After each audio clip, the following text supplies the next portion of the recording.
ইবাদত বলা হয় আল্লাহ আল্লাহর রাসূল যা কিছু করতে নির্দেশ দিয়েছেন, আদেশ করেছেন, তার করার নামই হচ্ছে ইবাদত।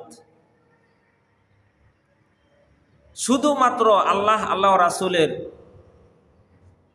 আদেশ নির্দেশ মানলাম, এটার নামই ইবাদত নয়। আল্লাহর রাসূল কোরআন ও হাদিস যা আমাদেরকে নিষেধ করেছেন তা থেকে বিরত থাকার নামও ইবাদত। আল্লাহ পাক নামাজ আদায় করতে বলেছেন, এটা ইবাদত। আল্লাহ পাক রোজা রাখতে বলেছেন, এটা ইবাদত। আল্লাহ পাক যাকাত দিতে বলেছেন, এটা ইবাদত। আল্লাহ পাক হজ করতে বলেছেন, সামর্থ্যবান হলে এটাও হজ করাও ইবাদত।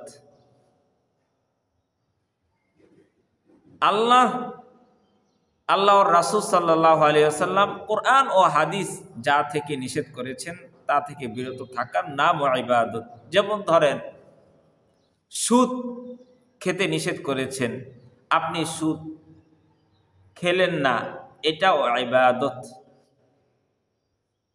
ঘুষ গ্রহণ করতে নিষেধ করেছেন, আপনি ঘুষ গ্রহণ করলেন না, বিরত থাকলেন, এর নামই ইবাদত।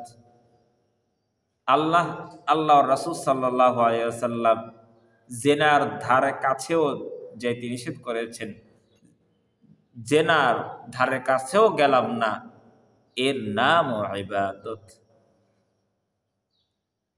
আল্লাহ পাক আমাদেরকে সৃষ্টি করেছিলেন তার ইবাদত করার জন্য। ওয়ালাকাদ কাররামনা বানি আদম, আমি আল্লাহ পাক বনি আদমকে সম্মানিত করেছি। কিসের কারণে? তার ইবাদতের কারণে। এই পৃথিবীর মাঝে যত মাখলুকাত রয়েছে, সমস্ত মাখলুকাতের থেকে আল্লাহ পাক মানুষদেরকে সম্মানিত করেছেন শুধুমাত্র ইবাদতের কারণে।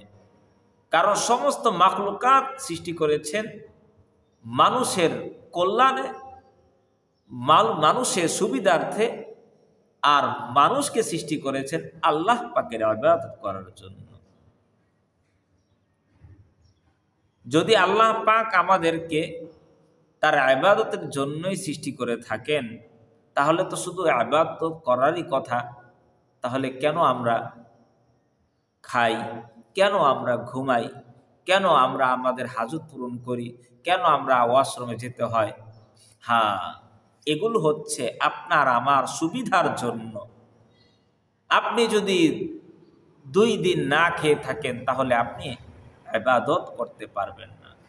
কারণ ইবাদত করার জন্য আপনার শক্তির প্রয়োজন আছে।